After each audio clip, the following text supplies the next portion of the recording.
Assalamualaikum warahmatullahi wabarakatuh. Kembali lagi bersama saya Ayu Anggriani. Apa kabar kalian para siswa-siswi kelas 11? Semoga kalian senantiasa selalu diberikan kesehatan dan dapat beraktivitas seperti biasa. Dan kalian tetap harus semangat dalam belajar walaupun belajar daring ya. Kemarin kita telah membahas tentang pengertian teks prosedur serta struktur teks prosedur. Nah, sebelum kita ke materi berikutnya, yaitu tentang kaidah kebahasaan teks prosedur, marilah kita simak video berikut ini untuk menambah pengertian kalian dalam memahami teks prosedur. Mari simak bersama-sama. Tepung terigu, pisang, telur, gula pasir, soda kue, garam, dan vanili. Kupas semua pisang, kemudian hancurkan menggunakan garpu. Untuk pemilihan jenis pisangnya bebas sesuai selera teman-teman ya. Namun, pastikan memilih pisang yang sudah benar-benar matang. Di sini aku pakai 5 buah pisang. Teman-teman bisa tambah atau kurangi jumlahnya sesuai selera teman-teman. Nah, hasilnya akan halus seperti ini.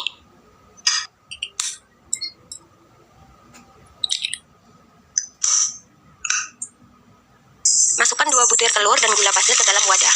Lalu aduk sampai hancur. Di sini aku menggunakan 8 sendok makan gula pasir. Buat teman-teman yang tidak suka manis, bisa dikurangi takaran gulanya. Begitu juga sebaliknya. Buat teman-teman yang pengen lebih manis lagi, bisa ditambah gulanya. Tapi 8 sendok makan ini hasilnya sudah manis banget. Setelah gula hancur, masukkan vanili lalu aduk lagi. Di sini aku pakai whisk untuk mengaduk adonan supaya benar-benar tercampur rata. Tapi teman-teman bisa gunakan garpu jika tidak punya whisk. Selanjutnya, masukkan tepung terigu. Nah, supaya tidak menggumpal, kita saring tepungnya menggunakan saringan teh.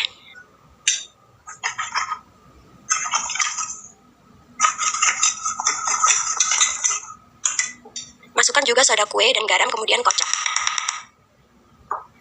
Untuk takaran soda kue, aku pakai setengah sendok teh. Dan untuk garam secukupnya saja.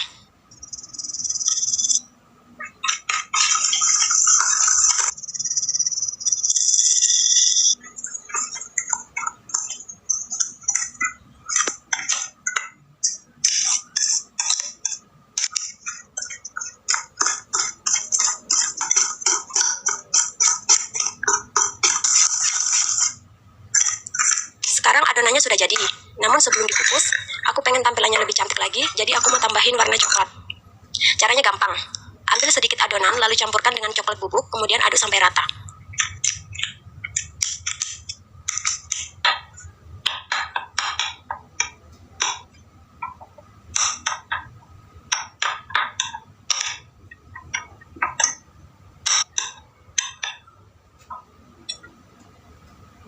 Siapkan cetakan kue, aku pakai cetakan puding, lalu masukkan terlebih dahulu adonan yang berwarna coklat.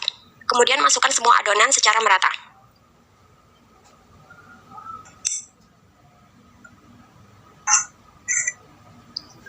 Nah, sekarang kukus selama kurang lebih 25 menit. Nah, baru saja kita telah menyaksikan video cara pembuatan bolu pisang ya. Tentu kalian telah mengetahui ya tentang struktur teks prosedur. Dari video itu kita bisa memastikan yang pertama yaitu tujuan. Nah, tujuan dari teks prosedur yang tadi kita telah tonton videonya yaitu di pembukaan, tentu tujuannya cara membuat bolu pisang dengan dikukus ya, tanpa di mixer. Nah, ada bahan materialnya. Seperti apa bahan materialnya? Tentu ada wadah untuk mengukus ya, ada tempatnya juga untuk mengaduk bahan-bahannya, ada sendok. Terus apa aja sih bahan-bahannya? Tentu ada pisang ya, bahan utamanya, ada terigu, ada telur, dan tadi ada coklat ya untuk menambah variasi bolu pisang ya.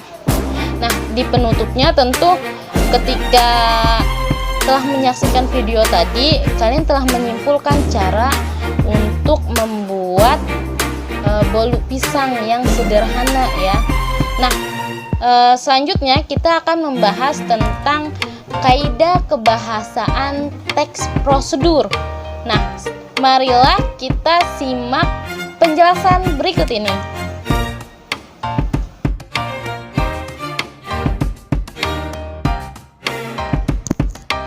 Ya baik, kita akan membahas tentang kaidah kebahasaan teks prosedur. Yang pertama itu ada kata kerja imperatif.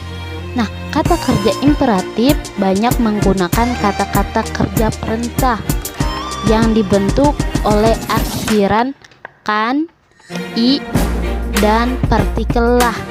Contohnya pastikan, tunjukkan, hindari, ceritakan, dan lain-lain. Itu adalah contoh dari kata kerja imperatif. Yang kedua, dalam kaidah kebahasaan teks prosedur ada pernyataan persuasif. Ialah mengajak dan meyakinkan pembaca atau penonton untuk melakukan langkah-langkah yang sudah diinformasikan dalam teks atau video tersebut. Nah, contohnya yaitu ada kata akan lebih baik, lalu keharusan, dan lain-lain. Lalu yang ketiga ada kata teknis, yaitu banyak menggunakan kata-kata teknis yang berkaitan dengan topik yang dibahas. Contohnya dalam video tadi yaitu banyak sekali kata-kata teknisnya. Contohnya ada tanpa mixer. Yang keempat yaitu ada konjungsi penjumlahan. Konjungsi adalah kata hubung yang mengaitkan kalimat satu dengan kalimat lainnya. Contohnya ada kata lalu dengan kemudian. Yang kelima ada deskripsi alat. Apabila prosedur itu berupa resep dan petunjuk penggunaan alat, akan digunakan gambaran terperinci tentang benda dan alat yang dipakai, termasuk ukuran, jumlah, dan warna. Baiklah, kita telah membahas tentang kaidah kebahasaan teks prosedur. Semoga dapat kalian pahami dan semoga kalian tetap semangat untuk belajar. Ibu ingin mengingatkan tentang literasi ya, bagaimana dengan membaca kalian. Apakah sudah ada yang membaca 1 atau 2 buku? Nah, Ibu ingin mengingatkan kembali, yaitu jangan lupa ketika kalian mencatat, jangan lupa ketika kalian membaca, kalian harus catat judul buku, siapa penulisnya, lalu penerbit, lalu terbitan tahun berapa, jenis buku, lalu tebal dari buku tersebut. Kalian harus ingat dan catat ya. Lalu marilah kita sedikit-sedikit ya. Kan kalau kalian selesai membaca buku novel, kalian catat tadi yang Ibu sampaikan, yaitu judul, penerbit, terbitan, jenis buku, lalu pengarang, lalu halamannya, dan setiap babnya itu terdapat makna apa aja sih. Nah, kalau sudah mencatat itu, nanti selanjutnya ke tahap kedua, yaitu di buku kedua ya. Nah, baiklah, sekian dari materi kali ini. Nanti kita akan bertemu di video berikutnya. Semoga materi kali ini dapat kalian pahami. Nah, kurang lebihnya Ibu mohon maaf. Wabillahi taufiq wal hidayah. Wassalamualaikum warahmatullahi wabarakatuh.